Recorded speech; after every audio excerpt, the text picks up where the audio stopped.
তাই অঞ্জু, এত বড় কথাটা তুই আমাকে বলতে পারলি? তোর চোখে এতটাই পর হয়ে গেছি, এতটাই বিষ হয়ে গেছি আমি তোদের চোখে। বল বল, আরো কিছু বলার থাকলে বল। এই অপমানটা আমার পাওয়ারই ছিল, আমি তো এটারই যোগ্য। এটা শোনার জন্যই তো আমি এখানে এলুম। না মা, ওরা আপনাকে অপমান করতে চায়নি। বৌদি, মায়ের নাটকে তুমি আর নেছো না, এরকম নাটক আমি ছোটবেলা থেকে দেখছি।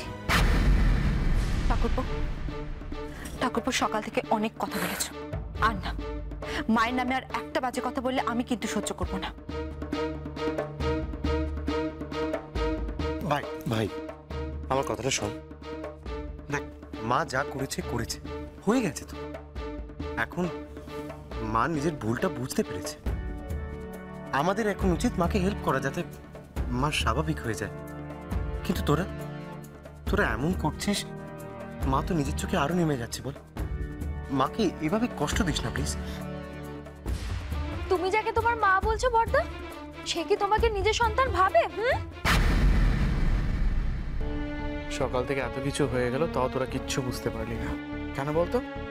তোরা এখন অন্ধ হয়ে আছিস বলে চোখে কালো কাপড় বেঁধে ঘুরে বেড়াচ্ছিস, যে এতদিন আমি আর রূপো ছিলাম।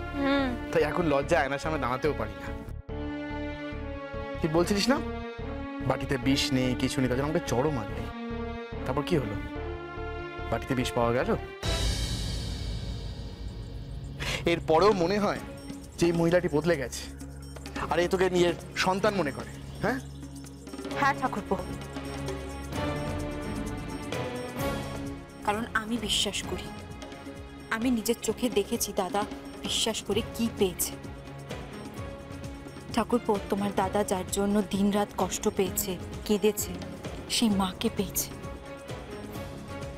আর মা এক নতুন সন্তানকে, আমি তার সাক্ষী। এরকম সাক্ষী আমি অনেক হয়েছি।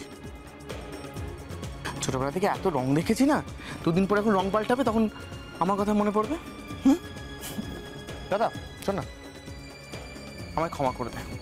বৌদির সাথে এরকম ভাবে কথা বললাম, আমি বরং চলে যাই। আমি যখন থাকি এর থেকেও বাজে কথা বলবো। ঠাকুরপো দাঁড়াও, কথা এখনো শেষ হয়নি। ঠাকুরপো, কুহু লাহিড়ী এতটাও ভুল করতে পারে না যতটা তুমি ভাবছো। তাহলে এতগুলো দিন কি ভুল ছিল বড় বৌদি? মা তোমাদের সাথে কি কি করেছে তুমি কিছু জানো না? আমি বলছি, আমি শোনো, সব শোনো। প্রথম দিন থেকেই মা